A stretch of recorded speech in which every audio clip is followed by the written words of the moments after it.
entered Greenwich Village. No one could see him.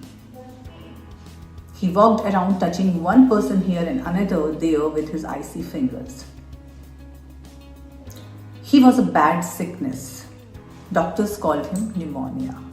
Now see, I think this is something aspiring writers or anybody who want to convey their stories or their feelings through words should learn from such classic stories.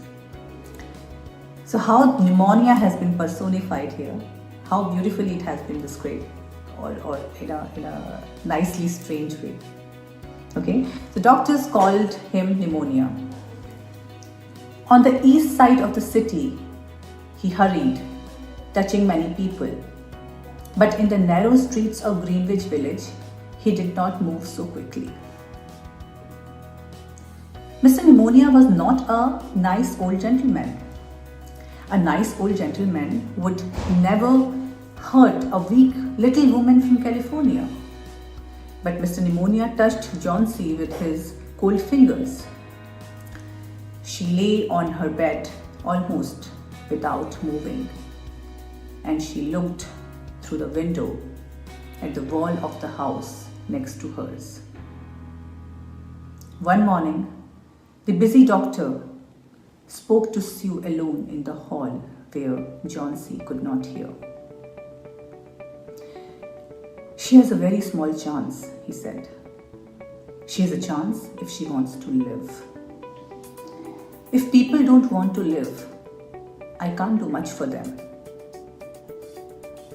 Your little lady has decided that she is not going to get well. Is there something that is troubling her? She always wanted to go to Italy and paint a picture of the Bay of Naples, said Sue. Paint, not paint. Is there anything worth being troubled about? A man? A man? Said Sue. Is a man worth? No, doctor, there's not a man. It is weakness, said the doctor. I will do all I know how to do. But when a sick person begins to feel that he is going to die, half my work is useless. Talk to her about new winter clothes. If she were interested in the future, her chances would be better. After the doctor had gone, Sue went into the workroom to cry. So, I will again touch on the point how pneumonia is personified here, how beautiful, skillful writing it is. So Mr. Pneumonia, एक ठंडा अदृश्य अजनबी जो Greenwich village में घूमता है और अपनी बर्फीली उंगलियों से लोगों को छूता है और बीमार कर देता है. And then, how well the condition is described. If somebody doesn't want to live, कोई खुद से जीने की उम्मीद छोड़ दे, तो फिर उसके लिए कुछ भी कर पाना बहुत ही मुश्किल है.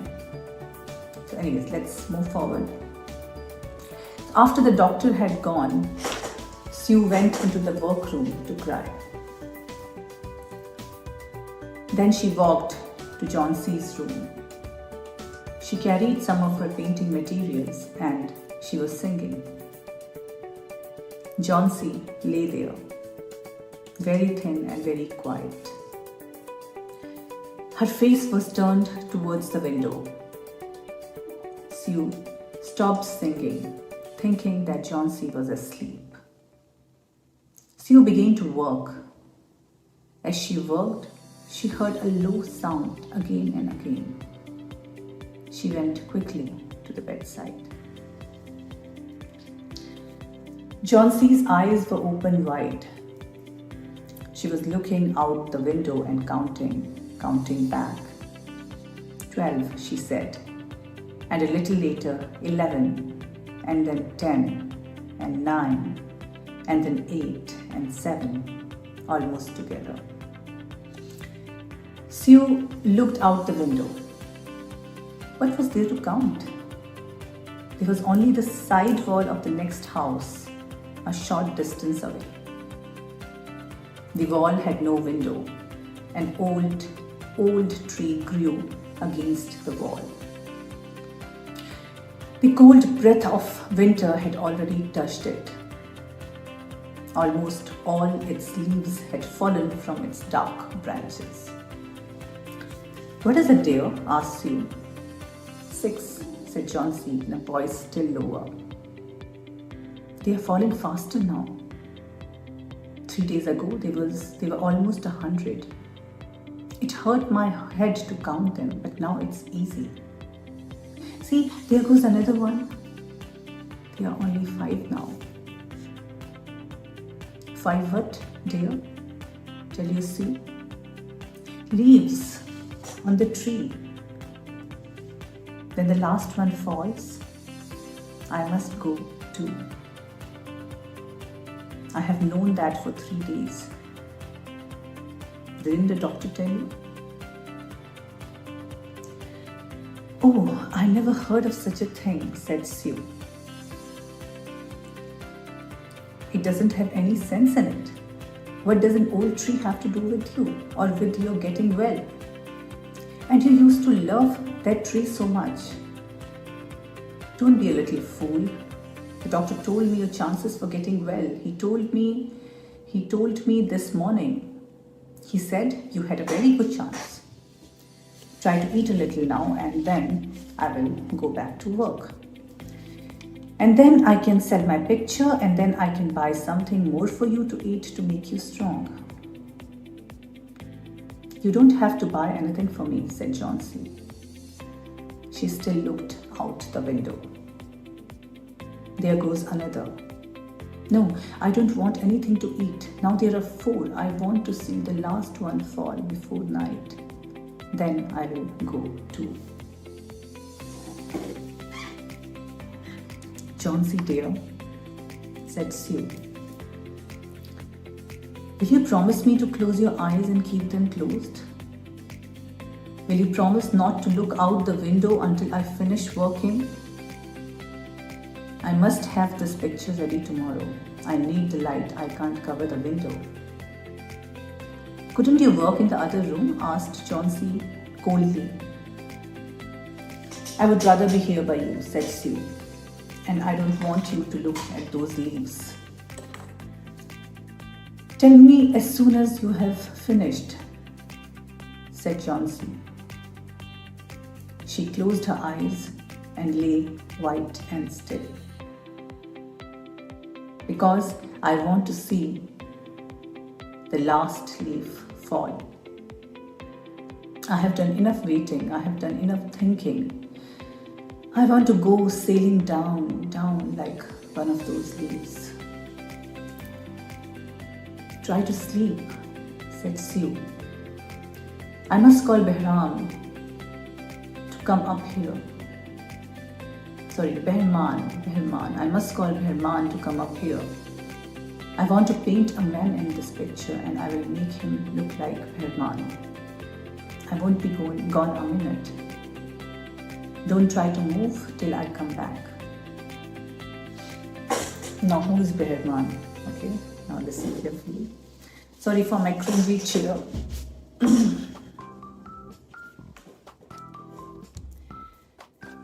Old Behrman was a painter who lived on the first floor of the house. He was past 60. He had had no success as a painter. For 40 years, he had painted without ever painting a good picture. He had always talked of painting a great picture, a masterpiece, but he had never yet started it. He got a little money by letting others paint pictures of him. He drank too much. He still talked of his great masterpiece. And he believed that it was his special duty to do everything possible to help Sue and Johnsy. Sue found him in his dark room and she knew that he had been drinking. She could smell it. She told him about Johnsy and the leaves on the vine. She said that she was afraid that Johnsy would indeed sail down, down like the leaf. Her hold on the world was growing weaker. Old Behrman shouted his anger over such an idea. What? He cried. Are there such fools? Do people die because leaves drop off a tree? I have not heard of such a thing. No, I will not come up and sit while you make a picture of me. Why do you allow her to think such a thing, that poor little Johnsy? She is very sick and weak, said Sue. The sickness has put these strange ideas into her mind. Mr. Behrman, if you won't come, you won't. But I don't think you are very nice. This is like a woman, shouted Behrman. Who said I will not come? Go, I come with you.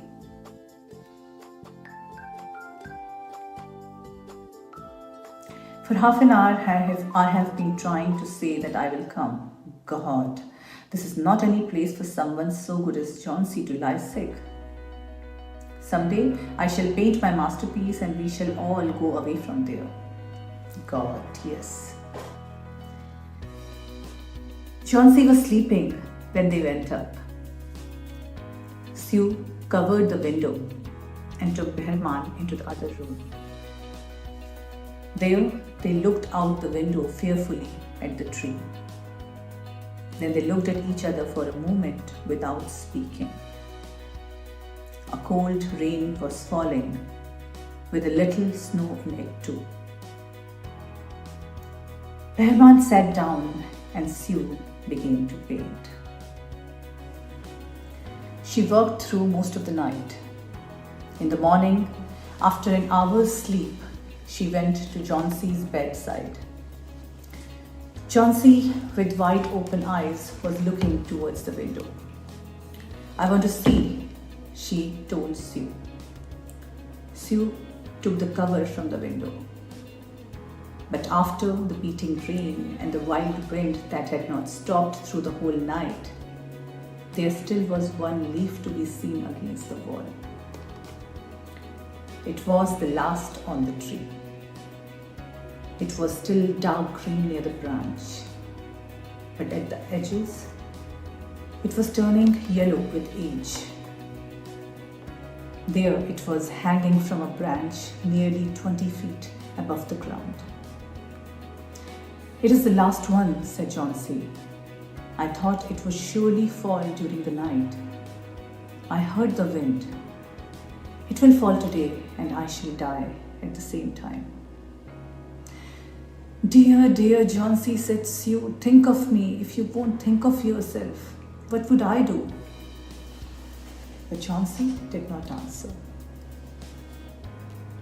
The most lonely thing in the world is a soul when it is preparing to go on its far, far journey. दुनिया में सबसे अकेली चीज़ वो आत्मा है जो अपनी रहस्यमय सुदूर यात्रा के लिए तैयार हो रही है, मृत्यु का रहस्यमय यात्रा के रूप में रूपक. Amazing and touching at the same time. Anyways, I will repeat, but Johnsy did not answer. The most lonely thing in the world is a soul when it is preparing to go on its far journey. The ties that held her to friendship and to earth were breaking one by one. The day slowly passed. As it grew dark, they could still see the leaf hanging from its branch against the wall. And then, as the night came, the north wind began again to blow. The rain still beat against the windows. When it was light enough the next morning, Johnsy again commanded that she be allowed to see. The leaf was still there. Johnsy lay for a long time looking at it. And then she called to Sue, who was cooking something for her to eat. I have been a bad girl, Sue, said Johnsy. Something has made that last leaf stay there to show me how bad I was. It is wrong to want to die. I will try to eat now. But first, bring me a looking glass so that I can see myself, and then I will sit up and watch you cook. An hour later, she said, Sue, someday I hope to paint the Bay of Naples. The doctor came in the afternoon. Sue followed him into the hall outside Johnsy's room to talk to him. The chances are good, said the doctor. He took Sue's thin, shaking hand in his. Give her good care and she will get well. And now I must see another sick person in this house. His name is Behrman, a painter, I believe. Pneumonia too. Mike is an old, weak man and he's very ill. There is no hope for him. But we take him to the hospital today. We will make it as easy for him as we can. The next day, the doctor said to Sue, she is safe. You have done it. Food and care now. That's all. And that afternoon, Sue came to the bed where Johnsy lay. She put one arm around her. I have something to tell you, she said. What? Johnsy asked. Mr. Behrman died of pneumonia today in the hospital. He was ill, only 2 days. Someone found him on the morning of the first day in his room. He was helpless with pain. His shoes and his clothes were wet and as cold as ice. Everyone wondered where he had been. The night had been so cold and wild. And then they found some things. There was a light that he had taken outside, and they were his materials for painting. There was paint, green paint and yellow paint, and look out the window there at the last leaf on the wall. Didn't you wonder why it never moved when the wind was blowing? Oh my dear, it is Behrman's great masterpiece. He painted it there the night that the last leaf fell.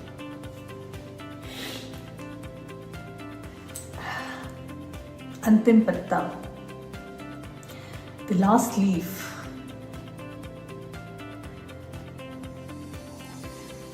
जीवन, आशा और कला की शक्ति का प्रतीक है ना, symbol of life, symbol of hope and creativity, of passion, of sacrifice.